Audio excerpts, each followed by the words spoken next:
وانی سەربا پارێزگای هەڵەبجە کۆنگرەیەکی ڕۆژنامەوانی لەبارەی دانانی جۆزەی 16 ئەمپێری بۆ دانیشتوانی ناحیەکە بەڕێوە دەچێت. ڕاستە خۆ دەچینە لای کۆنگرە ڕۆژنامەوانیەکە. کراوە جارێ لەژێر تێستان و پێویستە نەتیجەی ئەوان دەچێت. دواتر نەتیجەی ئەوە دەرکەوت کە جۆزەی 20 ئەمپێری تەجروبەیەکی سەرکەوتوو نییە، زەرورە بگۆڕێ بۆ 16 ئەمپێری، چونکە وتیان ئەوەی کە جۆزەی 20 ئەمپێری بۆ دانراوە ئەو ناحیە و شوێنانەی تر هیچ لۆدی کارەبای کەم نەکرێتەوە. ئێمەش بە نووسراوێکی ڕەسمی داوامان لە بەڕێوەبەرایەتی گشتی کارەبای شارەزور کرد و ئەوانیش ئێمەیان ئاڕاستەی کارەبای سلێمانی کرد.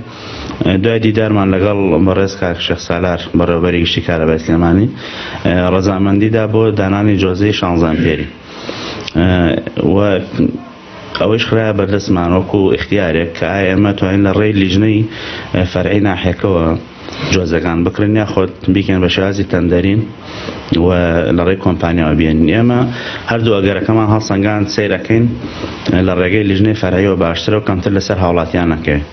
ئێمەش لە بەڕێوەبەرایەتی ناحیە و ئاسایش زایدەن پۆلیس و سانەی کارەبا و کۆمەڵی هاوڵاتی کە واجهەن لە ناحیەی سیروانە لیژنەیەکمان دروست کرد و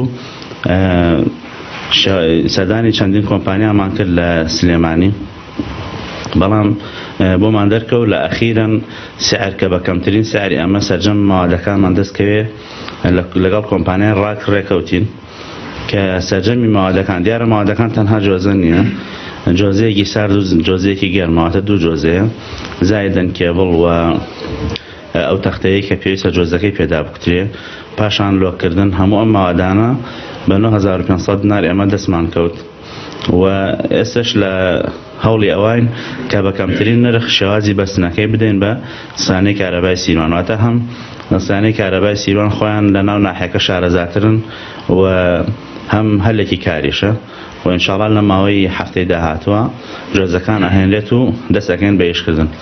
سەبارەت بۆی کە ئایا ئەم کارە سوودی هاوڵاتی تیایان زیان، ئەوە ئەکەوێتە سەرەوەی دواتر چەندێت کارەبای نیشتیمانی زیادەکە. ئەڵبەتە لە دەخی نووسراوەکەی بەڕێوەبەراتی کارەبای سلێمانیا پێمان وتراوە کە لانی کەم دووقات زیاد دەکا، واتە ئەگەر ئێستا 10 ساعت کارەبا هەبێ ئەو کاتە 20 ساعت کارەبا کەمتر نابێ. ئەوە پوختەیەکی ئیشەکەی و دواتریش ئەگەر ویستان ئێمە نووسراوی کارەبای سلێمانی زایدن